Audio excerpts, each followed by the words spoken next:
comfortable that they saw clear evidence from our teachers and students that our SLOs were understandable by teachers and students, and that they really were the foundation of learning at BFS. More recently, last year, as part of the reaccreditation self-study, there was again another look at the SLOs. And while it was clear that everyone participated in the development of the SLOs and that their purpose was clear, we did want to offer the opportunity for parents and teachers and middle school and high school students to take another look and give us some feedback. And we went through all of those pieces of feedback, and we had a teacher committee review all of that information, and they came together to make some updates that we think are going to make our SLOs even better and more strongly aligned to our school mission. So we still are maintaining the SHARC as the framework for our school-wide learner outcomes, but the underlying parts that you see represent the changes. So S is still for socially conscious, but we've shifted from be caring to be empathetic, because a lot of the work that we're doing with our counseling program around bullying prevention really points to the importance of empathy as the foundation for bullying prevention. So the kind of tagline has been updated as well to socially conscious students care about everyone. Instead of using the word other, we're now using the word everyone. And then we have added one bullet point at the top there: develop empathy and awareness for being inclusive of different opinions and experiences. So we feel like this is an improvement over the previous wording for socially conscious. The H is still for hardworking, but we've tweaked the statement a little bit to do your best work, to really emphasize personal best, because each student is in a different place in their learning journey. So we also wanted to reflect the idea that failure is a part of learning, and that we see failure as part of learning opportunity to continue to improve. And we also added the word integrity, because we also want students to do their best with integrity and doing their own work. So those are a few small changes to clarify the meaning of hardworking. Under A, we have made some bigger changes. We've shifted away from focusing on being an articulate speaker, an active listener, to really being an active communicator overall. So we want students to become an advocate, where they're really collaborating together, being active, communicating authentically in English, no matter where they are, if they're a native English speaker or they're in the process of learning English. And we also added a bullet here as well, because we feel like as part of being an active communicator, we want students to recognize when they see unfairness and injustice and be able to advocate for themselves and others. So we feel like this is in response to a lot of feedback from students and teachers. We feel like this is an improvement to our communication SLO. R continues to be respectful. We didn't make much change to this SLO. We did add one bullet point, you'll see underlined there: develop awareness and recognize responsibility to stand up for exclusion, prejudice, bias, and injustice. So again, when students see these things as part of being a responsible citizen, we want them to be able to stand up to that. All right, finally, the K has shifted quite a bit from knowledgeable to keep learning. So based on student feedback, there was a kind of a perception that being knowledgeable means that you have to get straight A's. So students felt a negative pressure around being knowledgeable. So we've really shifted here to focus on continuing to learn and grow, having a growth mindset, really understanding that each student will make their own individual progress, and really taking into consideration all types of learning, whether that's creative, artistic, athletic, and really looking at all of the things that students are learning. So we want students to apply their knowledge and demonstrate understanding in many different ways. So we really feel like this Keep Learning is a great way to close out our SLOs. So those are, in summary, the updates to our school-wide learner outcomes.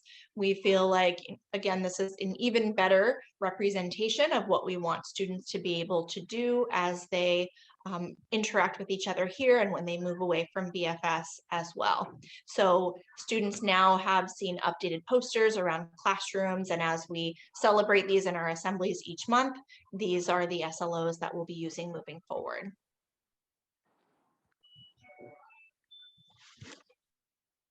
Thank you, Lauren.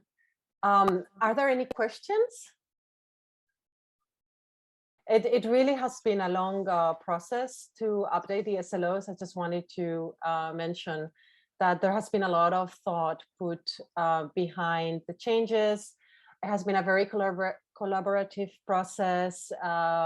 You as parents probably remember having received a survey. And so we really did go through every single of your comments and your feedback. And I'd like to encourage you in the future to continue participating to the service that we send you, because your feedback is really important to us. So I will now pass the word to Carl. Carl will give us a little bit of an update about the recent changes in our COVID family guidelines, and also put them into context of our current situation here in Busan and in Korea. Yeah, I just want to thank Lauren again for the work that she did on the SLOs updates, getting that ball rolling and getting that work done. So thank you. They're good changes, helping our school move forward and share understanding of what we want from all of our students. That's great. So on our website, Vanessa has been keeping a document updated regarding our COVID protocols as the Omicron variant has ascended here in Korea, and it's just a lot easier to catch COVID. We want to be able to keep that document updated. So if you're the kind of person who likes to print things off and then refer to them for the rest of the month, don't do that with this guidance, because it changes. And since we had our first positive case on Sunday, we made quite a few changes to that document. I think as Korean schools come back in session and they're realizing the implications of the guidance, they are also updating their guidance to make it realistic and applicable for Korean schools. So we were in session before Korean schools were, and so we received the best guidance we could from them. We presented it to parents, and then we're keeping it updated as we move forward. So do keep that, keep the understanding that that's kind of a living document, and we're doing our best to communicate with parents through that. So our goal is, as always, to keep people safe. And also to keep students learning in person as much as possible, with the recognition that very few of our elementary students are vaccinated. It's important that we keep it going. Okay, and let's see. One thing that's really been helpful for us is to have parents be open and transparent about if a child tests positive. And so we want to make sure that we're encouraging families to do that and reassuring them that we make every effort to keep those cases anonymous. Of course, we're a small school, so people may be able to figure it out, but we certainly don't want to broadcast that information. It's just really helpful for us to do the contact tracing. And so we really rely on parents being forthcoming with that information. I talked to the students earlier, but we want everybody to use the good quality masks with the weave in the material, KF94, or the surgical masks. No more neoprene, no more cloth masks for this time. we're trying to keep that variant from spreading. Having had a positive case here and then having no additional cases come out of it so far makes me pretty confident in what we're doing at school to prevent the spread. So I think we'll just continue to reiterate that and to emphasize that. We do have avenues for vaccinated and unvaccinated students to return to learning to BFS, and those guidelines are posted on the document that Vanessa has just linked as well. But I would say to parents, just be prepared for the possibility that we may need to go to online learning for a day. And that's what we're hoping we'll be able to keep it at. A day for students to go and get their tests and then come back with the negative results, rejoin their classmates. The way that it's set up, we believe we'll be able to, in the elementary, just keep the close contacts to that age group. And in middle school, probably it may get a little bit, the list may get a little bit bigger because they share classroom space in the elective times with kids from other grade levels. In high school, if we get a positive case in high school, it's probably going to be 2/3 of the students who will be considered close contacts because there are so many different grade levels and so many different classes. So that's just kind of the reality for where we're at right now as we move through this phase in the pandemic. So again, if you ever feel like the school is keeping information from you, it's never our intent. So please let us know if you feel like we can be more transparent in something that we're communicating. All right, I think that's all I had really that I wanted to share. I'm not going to go through point by point in the whole thing that's online, but I would welcome you to take a look at that and kind of digest it, and then share.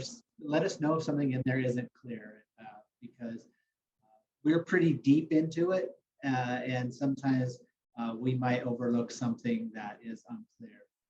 So you might see it. All right, that's it for me, Vanessa. Hope everybody could hear me okay.